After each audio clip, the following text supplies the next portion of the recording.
Live from the Big Beefy Man Cave in New Bedford, Massachusetts. This is the YouTube channel vlog show in which video games, flash game show gameplays, along with sports and wrestling news are the norm.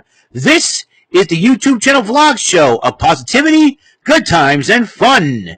This is Eric Lima Shenanigans of 1977. And now, here's the host of the show, the perpetrator of these shenanigans, Big Beefy E himself, Mr. Eric M. Lima. Thank you very much, Mr. Announcer, sir. Well, hello there. Good evening, everyone.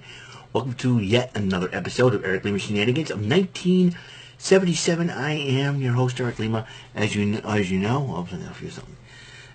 we are approaching the last days of 2022 as we go into the year 2023, and we're halfway through the week of the final week of 2022 as we head into 2023 with a hopefully more positive outlook, and hopefully we're going to have a good day. As you know, I'm already making changes from my YouTube channel. As you know, the video gameplay that I've been doing is that used to be known as Saturday Superstar Arcade. Well, someone else decided to use that title, which forces me to make a change. And so, as you know, I did preview it on Facebook.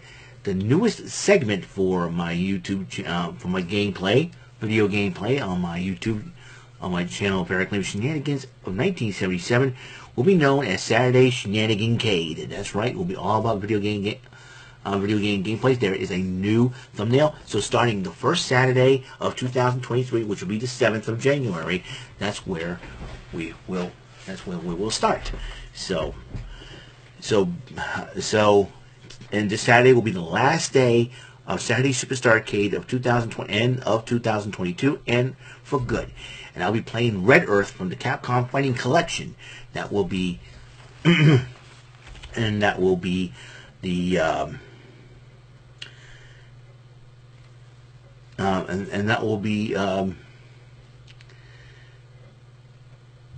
that will be fun. So be on the lookout and look forward to it.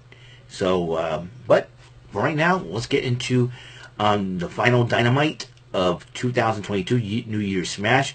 Bryan Danielson took on All Eagle Ethan Page, but the world champion Maxwell Jacob Friedman was watching from his skybox, sipping champagne with a woman, and I bet you 2-1 that's his fiance with a brand new look. If that's the case, good on you, MJF. Anyways, they watching from the skybox, and Bryan Danielson did beat Ethan Page. Samoa Joe did cut a promo on Wardlow about how Wardlow was never going to beat him. And then Renee Paquette interviewed Wardlow, and Wardlow's about to respond. He's on a man of action, and then Samoa Joe attacks him hits him in the right knee with a lead pipe, and starts talking trash to him. Meanwhile, Adam Page was in the trainer's room getting checked out while Dark Order looks on, because John Moxley is about to go in this matchup, teaming up with Claudio Castagnoli as they face Top Flight. That'll be the brothers Martin, Dante, and Darius. This was a heck of a matchup, to say the least. I mean, back and forth, and Claudio, they hit everything we got, and then in the end, John Moxley and Claudio Castagnoli did pick up the victory over a very game Top Flight. Renee Paquette interviewed Kip Sabian and Orange Cassidy, who has best friends with him, and Kip Sabian goes, "Since I eliminated you, I get a shot at the All-Atlantic Championship." And then Trent Beretta goes, I was certain I threw you out after you threw him out, so I'm the one who should get a title shot. And then Orange Cassidy says, "Yeah, it's true, we'll fight on Rampage." So on Rampage, there'll be 2 title matches, the final Rampage of 2022, 2 title matches. Jade Cargill will defend her TBS title against her former baddie cohort, Kiera Hogan, while best friends collide as Orange Cassidy goes one-on-one with Trent Beretta for the All-Atlantic Championship. And so Hook took on Balaam Lynx, what a name, and Hook won with the Red Rum submission hold. Tell you what, right now, at this rate, Hook is on the go. But then Stokely Hathaway, along with Lee Moriarty and Big Bill, interrupt Hook, and then Jungle Boy was charging the ring to attack Lee Moriarty, while Hook was going nose to nose with Big Bill. And when Big Bill tried to choke slam him, the Hook almost got him, almost took him down, and then Big Bill fought back. But then Jungle Boy decided, well, I'm going to help out Hook. Grabs a 2x4 and attacked Big Bill with it. And the two chase away the firms, Lee Moriarty and Big Bill, along with and Big Mouth. And that loudmouth at ringside, it looks like somebody shrunk Charles Barkley in the dryer. I'm talking about Stokely Hathaway. Well, no, I think Stokely Hathaway looks like somebody shrunk Steve Harvey in the dryer. Might I digress? Or Uncle Phil. Take your pick. Anyways, Stokely Hathaway's pretty funny. And then Chris Jericho cut a promo on Ricky Starks next week on Dynamite, the first Dynamite of the year. Chris Jericho will go one-on-one with Ricky Starks, which will be a heck of a matchup. And then Renee Paquette interviewed Mogul affiliates. That's Swerve Strickland, Parker Boudreaux, and this other tattooed dude. And then Wheeler Yuta and Swerve. But they're going to face each other at Rampage as well. So that'll be a heck of a matchup. Meanwhile, the best of 7 match continues. The 6th match would be on Falls Count Anywhere. Death Triangle leads this series 3-2 at the time.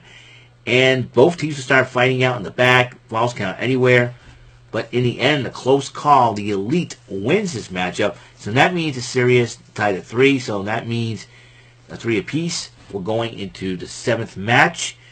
And that's the Duelo Muerta matchup in Los Angeles. So this is going to be very interesting, to say the least. And then he claimed it a rap on Jeff Jarrett, Gene Lethal, Sanjay Dutt, Satnam Singh. But mostly the diss was on Jeff Jarrett. They were dissing him, so he stole Kurt Angle's wife. I'm like, oh, wow. Some of the stuff, I think there's going to be a lot of ticked off people, that's for sure. And it's going to be something else. I got to say, it's going to be hilarious. So there. So Willow Nightingale and Ruby Soho, Ruby Soho, faces Ty J.A.S., that's Ty Naramello and Anna J. And thanks to a little chicanery after Ty Nara used a steel chair behind the referee's back and hit her with a Ty KO, Ty J.A.S. beat Willow Nightingale and Ruby Soho. Ruby Soho is not going to be very happy, to say the least. Lexi Nair interviews the Guns. The Guns says they'll explain next week why they did what they about them beating FTR. Well, they say, oh, you got a reservation and all that. So then Renee Paquette interviews Ricky Starks about his match against Chris Jericho, and Chris and Ricky Starks says he's going to beat Chris Jericho next week because he can. And then the TNT title match did not happen. Samoa Joe came out, and then Wardlow did not come out originally, but then all of a sudden Samoa Joe starts running his mouth. Wardlow comes out. Everybody was trying to stop him. Doctors, officials, and everybody's trying to stop him. He's knocking everybody down. And he still fought Samoa Joe. And this was a matchup that could have gone either way, but Wardlow was, like I said, Wardlow's knee kind of gave it out on him a couple times. And then Samoa Joe put on the Coquina Clutch, and Samoa Joe retains his title. And then he continues to attack Wardlow with the belt, and then he cut his ponytail, his little man bun ponytail off after the matchup. But Darby Allin showed up, attacking Samoa Joe from behind with his skateboard. And then ended up holding the TNT title right in front of Samoa Joe's eyes widened up. So that is it for AEW Dynamite's New Year Smash 2022. And that is all the time we have on this show. As you know, episode 261 of Eric Lima Shenanigans of 1977, the final AEW Dynamite of 2022. I'll tell you one thing, it's been a heck of a year for AEW Dynamite. It was been crazy matches all around. And then we're going to get going next week. We're going to have a little bit of fun. We're going to have fun for the first full week of 2023. I'm excited about it. Don't know about you guys. It's going to be pretty cool. So, that's it. That's all the time we have here. And I'd like to thank everybody for tuning in. And until the next episode comes around, Mr. Announcer, please take us home. That is all for today's episode. This is Mr. Lima speaking for Eric Lima Shenanigans of 1977. A Big Beefy E, tour for Bob Saget production, and in association with A Sweet Buffer Raving Dingleberry Telepictures and Distribution. Thank you for watching today's episode of the show. See you on the next episode of the show. Goodbye for now, and have a very blessed day.